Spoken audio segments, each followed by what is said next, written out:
Hello दोस्तों, मैं राजेश मिश्रा आपके बीच लेकर आ रहा हूं एक ऐसा वेंचर जिसमें सीबीएसई की पढ़ाई करने वाले बच्चे और यूपीएससी की तैयारी करने वाले दोनों को बेनिफिट होगा।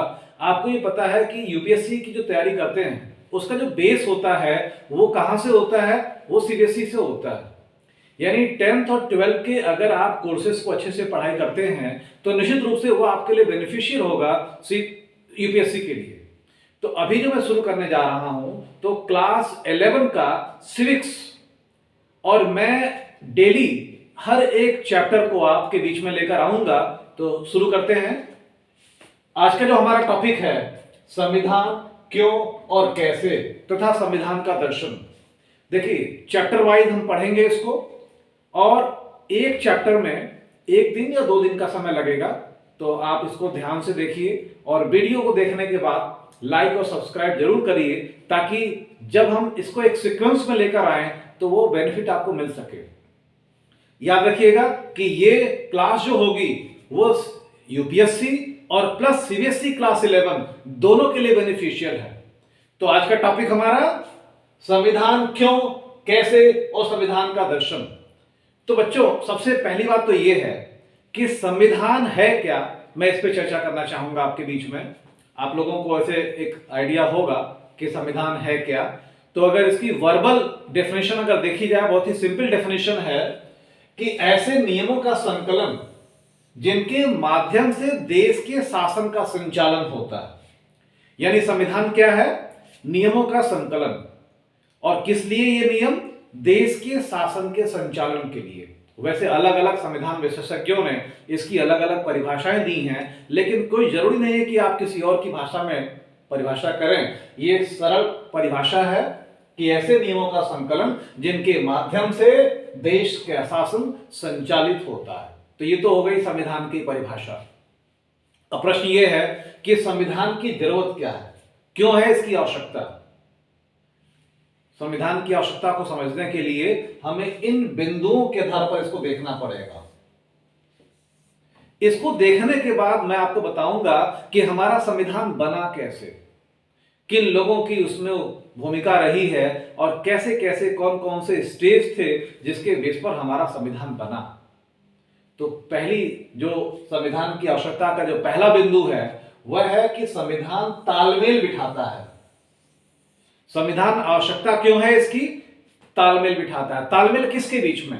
देखिए, ये तालमेल होगा जनता एवं सरकार के बीच में। संविधान वह कड़ी है जो जनता को सरकार से और सरकार को जनता से कनेक्ट करती है, जोड़ती है। न केवल सरकार को जनता से और जनता को सरकार से जोड़ती है, बल्कि समाज में भी संविधान के द्वारा ऐसे प्रावधान बनाए गए हैं कि समाज भी मिलजुल कर रहे। जैसे हमारे अधिकारों वाले चैप्टर में हम पढ़ेंगे समानता का अधिकार। तो समानता का अधिकार क्या बताता है? समानता का अधिकार ये बताता है कि सभी समान हैं। संविधान किसी भी प्रकार के भेदभाव को स्वीकार नहीं करता। तो जब भेदभाव नहीं होगा, सभी समान होंगे, तो निश्चित रूप से समाज के अंदर भी तालमेल होगा। तो तालमेल बिठाना किसके बीच में? जनता और सरकार के बीच में, तथा साथ ही साथ जनता और जनता के बीच में यानी समाज के बीच में भी तालमेल बिठाना। इसके अलावा जो दूसरी आवश्यकता है संविधान की, तो ये निर्णय लेने की शक्ति को स्पष्ट करता है। हमारा देश एक काफी विशाल देश है। आपको पता है कि इसकी जनसंख्या 1 अरब 30 करोड़ से ज्यादा है। तो और शासन का तंत्र हमने चुना लोकतंत्र। लोकतंत्र में निर्णय की शक्ति किसके हाथ में है? अंतिम शक्ति जनता के हाथ में है। लेकिन जनता निर्णय कैसे लेगी? अगर कोई नियम विधि कानून कुछ बनना है तो निर्णय जनता कैसे लेगी? तो जनता क्या करती है? अपने प्रतिनिधियों को चुनती है और वो प्रतिनिधि जनता के बिहाफ पे निर्णय लेते हैं। संविधान हमारा यह स्पष्ट करता है कि निर्णय लेने की शक्ति किसके हाथ में है। इसके अलावा तीसरी जो आवश्यकता है इसकी है कि सरकार की शक्तियों पर एक सीमा का निरूपण होता है संविधान के द्वारा। संविधान किसी को निरंकुश शासन करने का अधिकार नहीं देता।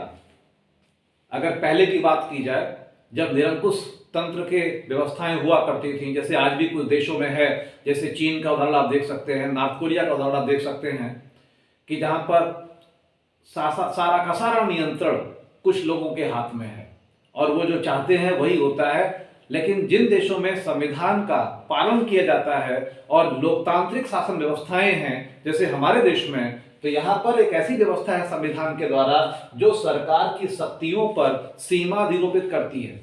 अर्थात ये नहीं है कि सरकार जो चाहे सो कर सकती है, उसके ऊपर संवैधानिक मर्यादाओं का निरूपण होता है।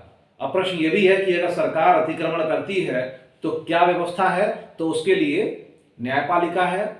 सर्वोच्च न्यायालय संविधान के संरक्षक की भूमिका का निर्वहन करता है और संविधान का संरक्षक होने के नाते वो सरकार के ऐसे कार्यों को जो कि निरंकुशता की तरफ दर्शाते हैं उस पर नियंत्रण लगाता है। अच्छा, केवल हम कार्यपालिका की बात नहीं कर रहे हैं, सीमाओं का। सीमाओं में सरकार में 3 अंग होते हैं, कार्यपालिका, विधायिका और न्यायपालिका। कार्यपालिका, विधायिका और न्यायपालिका। अगर हम सरकार की बात करते हैं तो 3 चीजें आती हैं और संवैधानिक जो अधिरोपण है सीमाओं का वो इन तीनों पर है।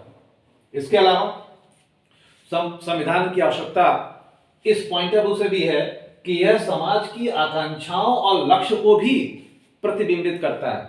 हमारे समाज की क्या आवश्यकताएं हैं कि एक समता मूलक समाज की स्थापना हो। इस देश में बहुसंख्यक धर्म, भाषा और संस्कृति के लोग रहते हैं, तो उनके बीच में समानता हो, यह भी हमारे समाज की, हमारे संविधान की आवश्यकता का एक मतलब बिंदु है जिसको आप समझ सकते हैं। इसके अलावा है नागरिकों की बुनियादी पहचान। संविधान जो है यह भी स्पष्ट करता है कि कौन से लोग इस देश के नागरिक हैं और कौन से लोग इस देश के नागरिक नहीं हैं। जैसे कुछ देशों के संविधान में दोहरी नागरिकता का प्रावधान है, उदाहरण के रूप में अमेरिका में। लेकिन अगर आप भारत की बात करेंगे तो हमारे यहाँ इकहरी नागरिकता है, यानी पूरब से लेकर पश्चिम, उत्तर से लेकर दक्षिण, हम चाहे जहां भी रहने वाले हों, हम सब भारत के नागरिक हैं। तो ये जो प्रश्न था हमारा कि संविधान की आवश्यकता क्यों है, तो इसके संदर्भ में ये आप इन बिंदुओं पे चर्चा कर सकते हैं कि संविधान तालमेल बिठाता है, निर्णय लेने की शक्ति स्पष्ट करता है, सरकार की शक्तियों पर सीमाओं का निरूपण करता है, समाज की आकांक्षाओं और लक्ष्य को प्रतिबिंबित करता है, साथ ही साथ नागरिकों की बुनियादी पहचान स्पष्ट करता है। तो यहां पर हमने 2 प्रश्नों का समाधान देखा। पहला कि संविधान है क्या, तो संविधान ऐसे नियमों का संकलन है जिनके माध्यम से देश का शासन संचालित होता है। और दूसरा कि संविधान की आवश्यकता क्यों है, तो उसका समाधान इन बिंदुओं के अंतर्गत है।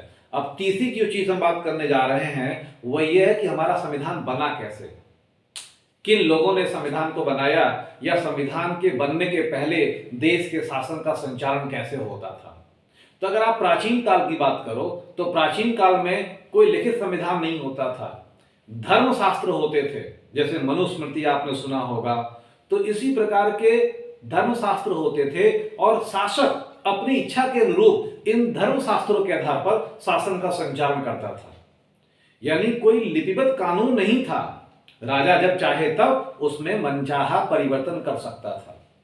न तो किसी प्रकार के लोगों के अधिकार थे और न ही कोई ऐसी व्यवस्था थी कि राजा के द्वारा किए गए किसी गलत कार्य को आप चुनौती दे सकें। अब मध्यकाल में आइए तो मध्यकाल में भी आप देखेंगे कि इसी प्रकार से एक निरंकुश शासन व्यवस्था रही है।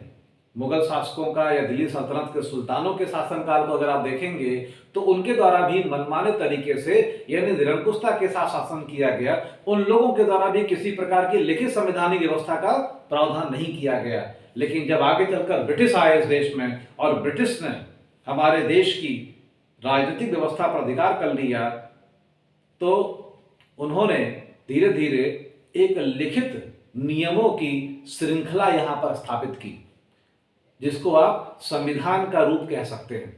इसमें सबसे पहला जो इस श्रृंखला में जो सबसे पहला विधि उन्होंने बनाई जो लिखित रूप से आई थी वो थी 1773 का रेगुलेटिंग एक्ट। 1773 का रेगुलेटिंग एक्ट यह पहला लिखित संविधान है भारत के संदर्भ में। इसके बाद लगातार लिखित नियमों की एक श्रृंखला ब्रिटिश संसद के द्वारा भारत के शासन के परिप्रेक्ष्य में पारित की जाती रही।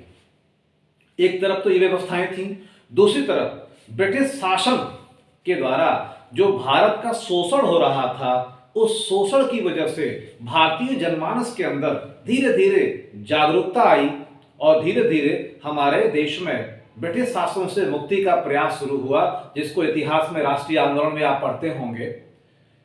और आगे ये मांग होने लगी कि भारत के संविधान का निर्माण भारतीयों को दिया जाए। और ये संविधान कैसे बने, ये चीजें भी होंगी आगे अभी, लेकिन अभी फिलहाल ये मांग ब्रिटिश के सामने जब आई तो सबसे पहले 1840 में अगस्त प्रस्ताव के माध्यम से ब्रिटिश सरकार ने इस बात को स्वीकार किया। हालांकि इस पर कार्य नहीं हो सका।